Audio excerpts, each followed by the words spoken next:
Hello, this is Desera Page, and welcome to more of our showrunner commentary on Terms and Conditions, episode 2, That Takes the Cake.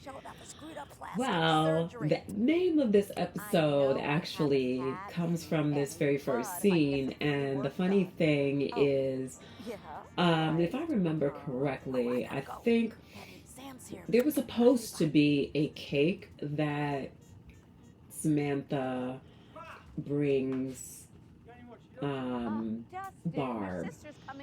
However, I think we had a cake in the first episode, and you know how it goes.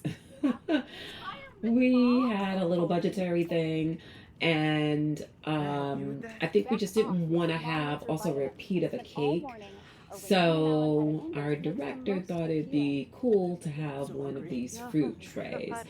But I had already named the episode, and I suppose I could have changed the name, but I kind of like That Takes the Cake because that's kind of like what the whole episode is about as well.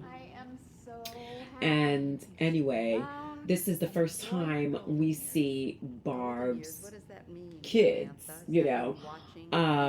Samantha and Dustin.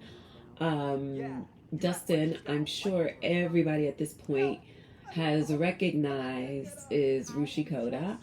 And he, um, is well known for Never Have I Ever being Prashant, but we found him first. Actually, he's a good friend of mine, and I'm really good friends with him and his wife. They just had a baby. Actually, not just had a baby. The baby, I think, is almost a year old now. Um, and so they had a little boy. Um, but I thought it would be really interesting to cast her kids because her backstory is that she's been married 5 times.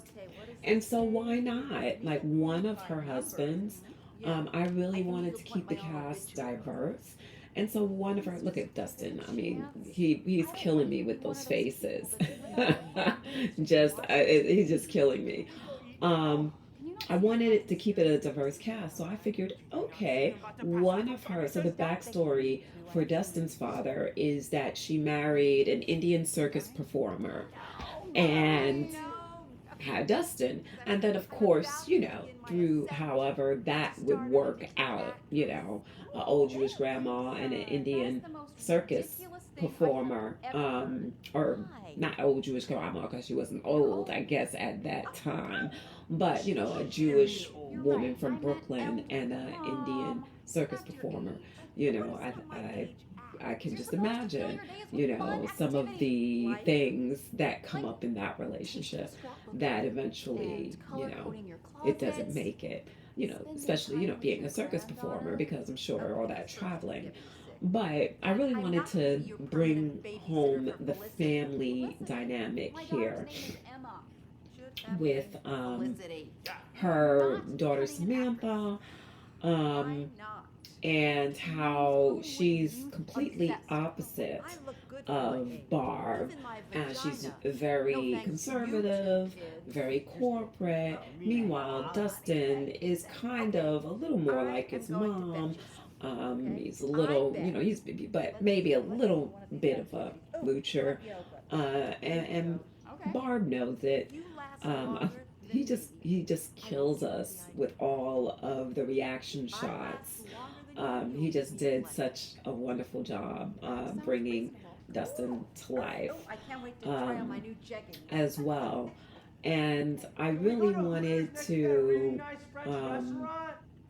just focus on this family dynamic and well how well they don't really get along, and what these different personality dynamics were. All in all, she loves her kids no matter what, even though they're pains in her asses. They're both pains in her ass. But in very different ways. Dustin, because he's basically waiting for mommy to do everything still, in his 30s, and he's not going anywhere. And Samantha is so ultra independent, ultra, embarrassed by her mom kind of attitude. And so there's this push and pull. She's trying to support both of them the best way she knows how, but then also really just trying to live her life, whether they accept her or not. And that's what this really is all about. Yeah, this was really a fun episode. This was actually in the back of the house. So the house location that we filmed at had this extra spare room that was just empty. So we made it the yoga studio. So they didn't really go very far, but that's it. So I hope you enjoyed a little bit about, this episode. Please, you can like or subscribe or join us as a member here on YouTube. Or you can support us over at Patreon on our Eternal City TV Productions Patreon page.